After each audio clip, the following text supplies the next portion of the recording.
All right, I'm on my way to the grocery store and I says, wait a minute. I need to talk about the epic season of Summer House on Bravo TV. Listen, I love this show. And this show, for some reason, now is supposedly bigger and better than ever. And really, if you break it down as a season one, I've been watching it since Stassi Schroeder came on over and sort of was a spinoff, sort of very Real Housewives of Beverly Hills as Sheena Shea introduced Vanderpump Rules, sort of the same thing. But anyways, I've been watching it since season one and I liked it. Like, I was like, Kyle is a breakout star. Lindsay is a breakout star, very much way before we knew her from How Many Times Have You Made Me a Sandwich? You know, way before then, you could always just tell. Carl has always been interesting because he was very pompous at the very beginning. The Workus twins, the sisters, they just didn't continue on, but there was nothing wrong with them. And Stephen McGee, there was a couple other people, Lindsay's boyfriend or whatever the case. So it just was a good show. I loved the premise. It felt a little bit, not necessarily like Jersey Shore, but Jersey Shore in a way, because it's all the summer share. What was interesting, at least at the beginning, is you got to see them pounding the pavement in New York City, and then what that summer share feels like. And you go a little bit, it's very hyper. It's very exciting. And I thought that was a good premise. Interestingly enough, I don't actually think this was the best season. I don't think it was the worst or anything like that, but I think it was just very good. But this was the season that it got more attention. And I think the reason is because a couple of things. Vanderpump Rules was always the, sort of the shining star. And I think this was the one season that Summer House really got its shine. It got its due, But breaking it down, like, how did we like it? I guess we could go cast member by cast member. This is just my overall thoughts. I'll keep it quick. I'm gonna go with the first person. She wasn't even there most of the season. How do we not bring Danielle full time? I guess she basically left the show or got asked to leave the show. I'm not sure. But there was a time where Danielle left or went to part-time and she was just so valuable she came back into full-time. So I hope that happens. I know everyone is not shouting from the rooftops that they love Danielle, but I like Danielle. I loved Chris Leone. If it was me, I would have said, Danielle, you should take a good look at Chris Leone. Chris Leone, you should take a good look at Danielle. And they could have, had a little summer fling. Summer loving. No, I don't know. I just really liked them. So there's a lot of cast members that we've seen come and go. Luke, Andrea. But this seems to be the season now. The group now is like who everyone loves for some reason. One more cast member that I was also bummed about that didn't come back, this was 2 seasons ago now, was Maya. Maya was so interesting. Like, Maya, I always really enjoyed. Yeah. Okay, so let's get to the people that actually were there. Lindsay, 5 stars. Lindsay, the icon. Lindsay, the icon, even when she was barely in the show. She's barely in the show for obvious reasons. You don't want to put too much stress, even doing a show. You see on other Bravo shows like Real Housewives, different franchises, sometimes, you don't really want to run the risk of doing a high stress situation like a show during a time where, there's something more important. So I'm just saying, for us to get this much fun Lindsay moments, and she wasn't even like really all the way there, that's saying something about how entertaining and interesting Lindsay, of course, actually is. Lindsay is so funny because the breakout moment, I think, this season was giving herself some type of award or celebration dinner for the day to a year later where Carl dumped her because it changed her life and it made her life better in every way. Lindsay's just a roller coaster that I always want to watch. And I know that now the general commentary has been like, oh, Lindsay would be perfect for Real Housewives in New York. A comment that has been said on this YouTube and podcast and Patreon for mad years, but it is what it is. I just always love Lindsay. So wherever she goes will be fantastic. And I always try to watch the Lindsay interviews whenever Lindsay has an interview because she's always very interesting. So it's kind of like that thing where she is big and bold and it almost looks messy, but it's like there's a method to that, I think, method to her madness. It'll be different. It'll be interesting, the growing and evolved version of herself. Let's skip ahead to Paige. Paige, I would have never seen Paige become the success she is. Like, when she got onto the show, I think it was the perfect timing. I think the way people consume things, no one watched like a full show. They watched like an arced, like, maybe like a commentary, paired with the clip that kind of made it seem more like this than it actually was. and that really like had Paige sail off the page for some reason. This was probably the one year that success, because I always say, even if there's somebody who I don't think is that entertaining, when you start succeeding, you start to like, you really grow into that. You really become that, you know, and also it works the other way around too, you know. I know the bumps and bruises I'm having in my career. So, you know, but what I'm saying is like, you're always who you are, but sometimes like you do rise to the occasion, and you're always who you are, but sometimes bad breaks. I guess it works both ways. Don't think of any of them too seriously, because you know, it's just kind of the circumstance and it kind of how it goes. But anyways, let's focus on the good. Paige, not ever really much, but this was the season. Do I feel good about her and Craig? You know, Craig has a variety of problems, you know. I still think Craig and Naomi were, you know, the best. But I also don't really feel, watching the show and watching Winter House and just seeing Paige on the show and seeing, you know, I've worked in radio for, you know, about 20 years, and you see the people that like, you know, the work is more important than anything, and everything else will have to fall by the wayside. And I think that was always very much there, and there's nothing wrong with that, but I feel like Craig may have been assuming it was something different. And I think even within Paige, there's an epic scene this season where she really is sort of breaking. There was a couple of them where she was like really sad, and I felt like she wasn't necessarily sad about the potential breakup, but I feel like it's when you sort of go in a direction, but that's not where your heart is. And I related to that because I know I've been in that situation where you're mixing these emotions of the should haves and the what you should do's versus like the what makes you happy. And it just, you can go as long as you want, but it's always going to start like, you know, getting tension at some point. And that was probably one of the most real moments of Paige's. Now, Paige is interesting because people love her, but I also feel like people love people differently in this era than, like I said, since I was a kid, I've been wanting to be like a talk show host, radio, or whatever the case. And the way people consumed and liked people was a little bit more on being compelling and interesting and entertaining. Now it's about like, people will like you on the basis of how viral or how big you are numbers wise. That's really like the entry point, which is weird to me because, like, you know, I don't care if 20,000, 30,000, 40,000, 50,000 people like whatever they like. If I click, you know, the little Instagram reel or TikTok, it's like, am I entertained? And I think my judgment should be my judgment. But I don't think people really are like that all the way. I think it's shifted a little bit. Like, it's like looking at numbers first. I was talking to somebody who's worked in the business for over 30 years, comes from a huge legacy of showbiz success, and was worked behind the scenes and all that. And it was like, we were talking about Love Island. It was like, oh, Love Island, you haven't seen Love Island? You know, Love Island was the biggest show. It's like, okay, you haven't told me one thing about Love Island and like what makes it a success and why it's good. You only talked about it's big. Those are two different things. That is marketing, that is PR. Nothing wrong with that, but the judgments I make, you know, and this is why my judgment is always so wonderful, doesn't really go off just numbers alone, especially in this day and age, because you know how you could get numbers.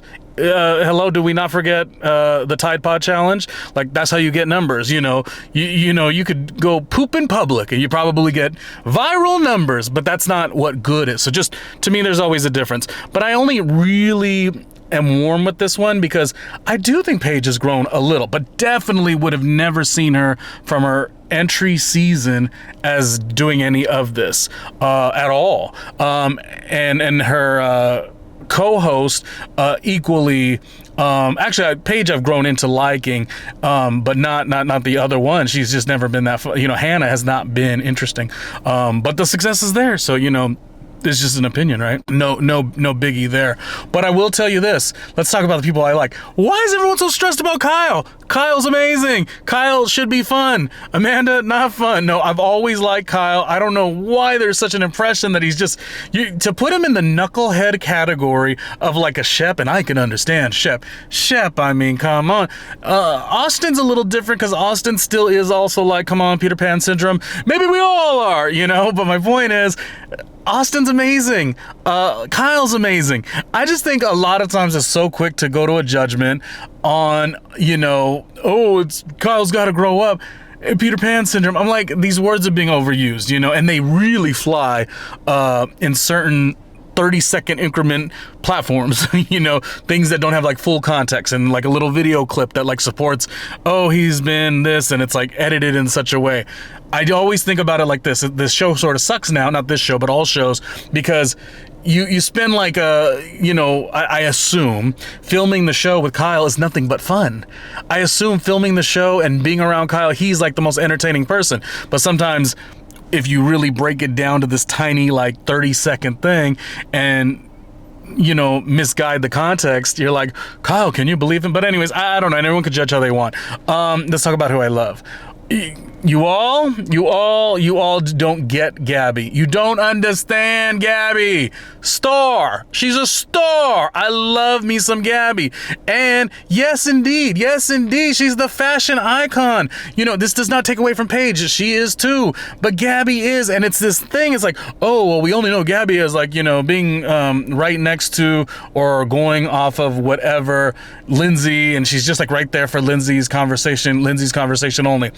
I mean, she doesn't get to edit the show. She goes in, she does the show, and in a lot of cases, you could be more authentic, and if you're more authentic, you do run the risk of sometimes, like, not, let's say, I don't say pushing or pandering, but like pushing and pandering to the camera to make a scene, and you know that that's going to do really well for you, but that's not as much authentic, it's just not.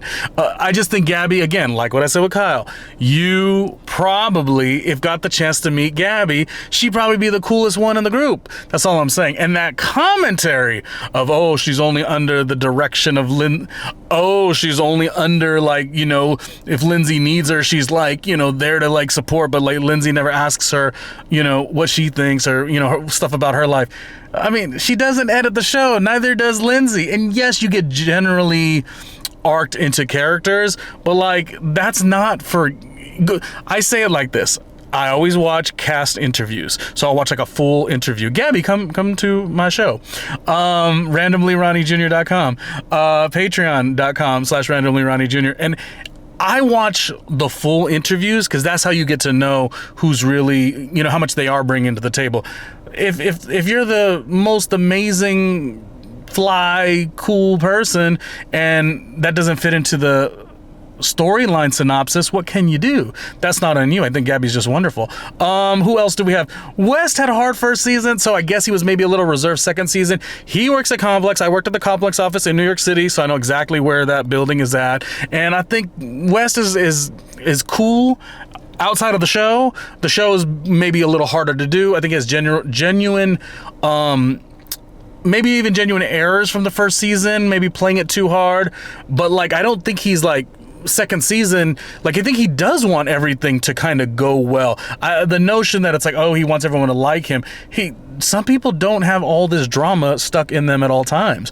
And for someone like him, it's almost like the surrounding cast needs him to like not want to be enjoyable. It's like, if you want to be enjoyable, somehow you're phony, and I don't know that he is. Now, I've already done a full episode on Jesse and Lexi, so go watch it.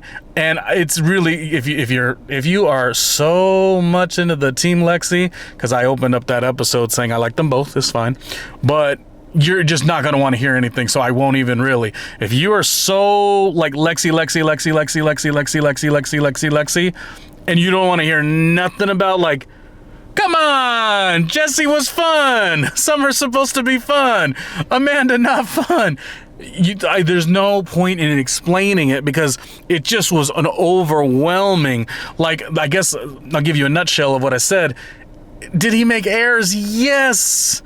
The critique is like, oh, like he was like set out to just like hurt Lexi's career and like, create a bad image for her, this and this. And by the way, he was probably just trying to do what he was trying to do and, trying to have fun. It didn't work out. This is like maybe like undeserved pressure, but maybe he had a little pressure too. They're going into the relationship. They seemingly both like each other, but she did have on her side this certain, depending on who the person is, this certain cachet of, well, she's dated this one and she's dated that one, and like she's sort of like high profile. So in many ways, like maybe he was, trying, again, to justify it is a lot, but it could have went another way where he could have been so timid, and then it's like, oh, he's a beta male. Like, I'm just trying to give you some context of like what it all could be, because I think Jesse is so fun. I'm gonna tell you what I think. I tell you what I think. I think it's just like with different errors for sure, but it's like with Tom Sandoval. Boy, we just couldn't let Tom Sandoval he just was just the worst thing, and especially on a show where all they did was cheat. And there was no cheating per se on Jesse and Lexi and all those things, but my point is, like, when it's hot, it's hot. And now you've seen over the seasons, Tom Sandoval did the one reality show where they were like trained like Navy SEALs or something of that nature, and it was called, that show was called I was gonna say First Responders. That show was called Fight or Flight. Now, it was something, but, and it was ferocious and it was tenacious, and he showed up. And Tom's not the most, like, let's go tough guy, but like he at least did it. And then he went on to Traders, and he was a little corny and cheesy, but like after a while, it's just so funny how, like, depending on the year, it's just like all or nothing. And I'm just trying to tell you, this is what I'm trying to tell you, because the 50,000th time I've been correct on these things. Like, we will come back seasons later and be like, whoa, we were just, when I say we, I say the collective Summer House fan base, we were just on Jesse as if he did the unthinkable. It's like, so that I don't really think so. But if it is great for Lexi to feel that she needs to defend her side of things, I think that's her prerogative too as well. But I do generally like them both.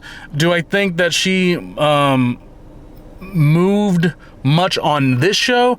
Not as much. But at the same time, she was coming into the show with her own career already. Some of the cast members didn't come in with a career. It's much like the way people do and act differently on like a Real Housewives. If you're a Real Housewife and you're a Sutton Strack versus you're a Lisa Rinna already had a career. Yes, you're gonna go into the game of reality TV and make a scene just like Sutton will, but it is a different thing when like Lisa Rinna has already been here. This is not her first rodeo, and I think with Lexi, this is not her first rodeo. She's gonna do what makes her happy. She's not gonna sell herself short in any way, and I think that's good. And it's not like all or nothing. I'm not saying it was for Jesse. Jesse probably would love to come back and do season after season after season after season, but at the same token, he's not like, I think he just take a step back.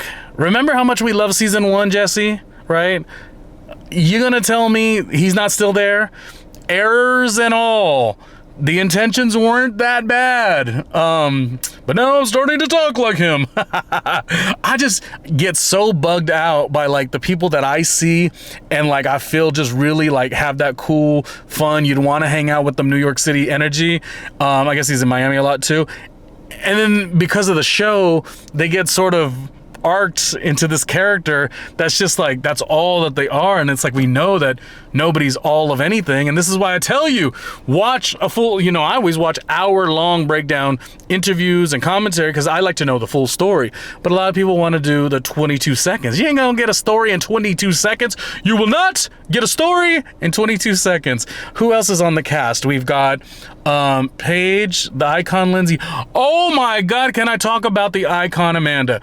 I gotta tell you, remember how earlier on I was like, I never saw Paige as being really super duper entertaining at the beginning, but I think she is, even though I don't like enjoy her much, she is now, with that success, is like growing into it. That happens a lot.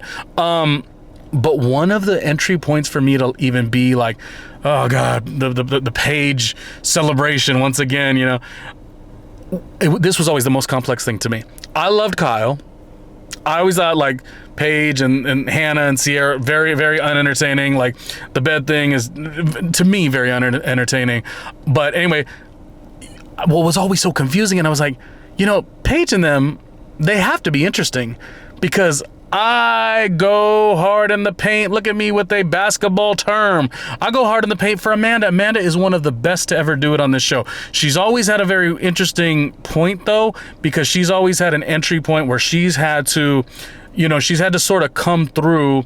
Like, Kyle is this big character, and she's like a little more reserved. So the fact that she is a little bit more reserved, she's got to, deal with his partying and his tenacity with his career, his earlier dating, and like as if she's not the coolest person in the room. And so for Amanda to have this big of a season, to the point what I was saying, so because Amanda, I liked her so much, but all of her best friends were like the group that I didn't really enjoy that much. I was a Lindsay Danielle guy, always. The other group, I was like, this is just boring, but I loved me some Amanda. I always loved Amanda. So nothing greater than this season for Amanda to have like her big moment, like this is what I'm gonna do, like not even against like her husband, but like, for the sake of her own, like, she probably did so many things to help the success of Loverboy. Of course she deserves her own thing. She was vulnerable about some of the things with, just things that she wanted out of life. I just think Amanda is when I break it down, my favorite characters usually are like Lindsay, Kyle, Danielle, Gabby, and Amanda. And am I missing somebody? Emerald was on the season. Really, it's like a whatever, but I'm a Danielle, Lindsay, Amanda, Kyle. Carl is okay, but Carl, I do believe, is going through like such a shift and such a change. I'm one of the few people that's like, yeah, that's a great spot to open, not the finances of it, but that's a great green point to have like a sober, like a community. So it's not really just about making the money back through the beverages, but like a community, tie that into a gym, tie that into self, help, wellness. I think Carl could do it. Greenpoint, I know the area so well, where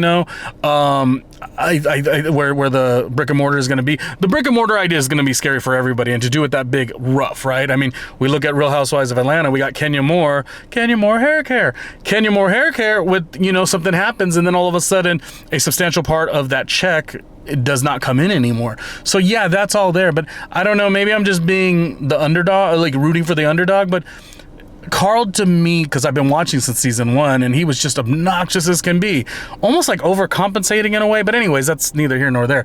But he was so obnoxious, I'm into the growth. I really am into the growth. Did he hurt Lindsay last season? Yeah, she was humiliated. But you don't keep a good Lindsay down. Anyways, I don't know if I'm forgetting anybody. I don't know what the new summer season is going to look like, but it's very entertaining and intriguing that Summer House is as big as it is on Bravo now.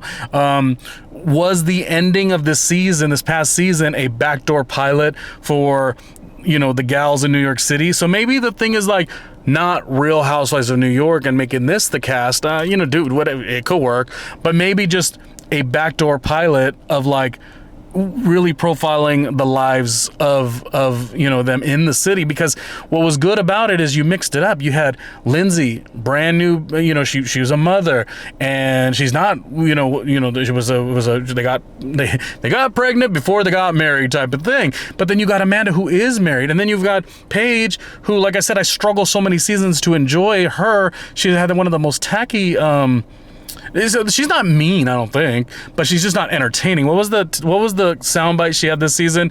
What was it? Something like Crazy Town, USA, population, everyone in this house. I couldn't believe, I've been looking over soundbites for some time within all the radio and TV production jobs I've done over the years and stuff like that. Like, I just couldn't believe that was a soundbite. I was like, that didn't hit. There was no rhythm. There was no wittiness. Anyway, I preface it by saying that's where I was at originally so much with Paige, because she's just usually not really to the superstardom that like people seem to really like her for, so I always struggle with that. But I'll give you this, without the Craig part of it, because I still don't know what I feel about that whole situation. I think as much as like she might not have always, there was other priorities, but Craig is nobody to really like defend, because as much as he was, he made his bed too, and Craig could be considered the Peter Pan syndrome. But what I will tell you is it was just so intriguing and entertaining to see this different side of Paige, her making the comment about like, oh, this is what we wanted to start as this is our goals, and we thought this would happen, and this was what our lives would be at this time, and now they're this. That shift we all go through. It sounded like I said S-H-I-T. I said shift. That shift we all go through, and it's like so, like, as I said, I'm, this point well into my 40s, but I blinked and I was 22, and now I'm well into my 40s. And when you accept that shift, Oh, I really was like watching the end of the season there. This was the last scene of the season prior to the reunion, and I was like, oh my God, I'm connecting with Paige just because of that part. All the other stuff about like the, well, what you don't know about Craig and this, and he said this, and I'm always like, oh my God, she's a little too marketing PR mind, and I feel like the authenticity kind of drops, but boy, she lights it up for those who aren't really like listening. But she has grown. She's done a little bit better, and it's funny if it was me to say she's grown. She's selling out Radio City Music Hall, and I'm over here just like, hello, I'm about to go to the grocery store, and let me like tell you about what I think about Summer House. Here she's at Radio City. By the way, I have also been on the stage at Radio City. Thank you very much. When I worked at America's Got Talent, so I'm there too. Anyways, I'm not. But you know what you could do to help me? You could help me with the Patreon. So take it away, voiceover talent. Grant's rants. Tell them about the tell them about all the things. For more randomness, hit the Patreon at patreon.com/randomlyronniejr. Did you remember to like, comment, and subscribe? Oh, come on, stop being so lazy. This show has no budget, but whose fault is that if you don't like, comment, or subscribe? Summer House, best show on Bravo right now? It's up there. It's definitely up there. Was it the best season of Summer House? I, as a day one Summer House fan, don't think that it was, but that's only because my darling Lindsay wasn't all in the show. Not as much, you know what I mean? What did she do recently? There was like a press moment where it was like Wes just was saying, oh, I don't know if she would come back because she's mother now, and it's a different scenario, and like Summer House is the party house, and she was like, well, let me tell Wes, Lindsay is the perfect casted person. And I think, as I remember listening to her on Jason Tartick's podcast, I think she had like done another show. So I don't know if it was like that show never went, but that show potentially could have had a contract where she wouldn't have been able to come to do Summer House. And luckily she did. Oh my God, I'll tell you right now, I would not have been watching Summer House all these seasons. Maybe as it got good, but I wouldn't have been watching since day one if my darling Lindsay wasn't on the show from the beginning, because she was the show. And you know what? We gotta put some respect on Kyle's name. Kyle is awesome. Why don't we see that? Why don't we love Kyle? Oh my God, and I'm telling you, Jesse ain't that bad. The F-boy commentary, oh my gosh, this show is fun. I love Summer House. That's my favorite show on Bravo right now. And Real Housewives of Miami. Okay, too much talking, gotta go, bye.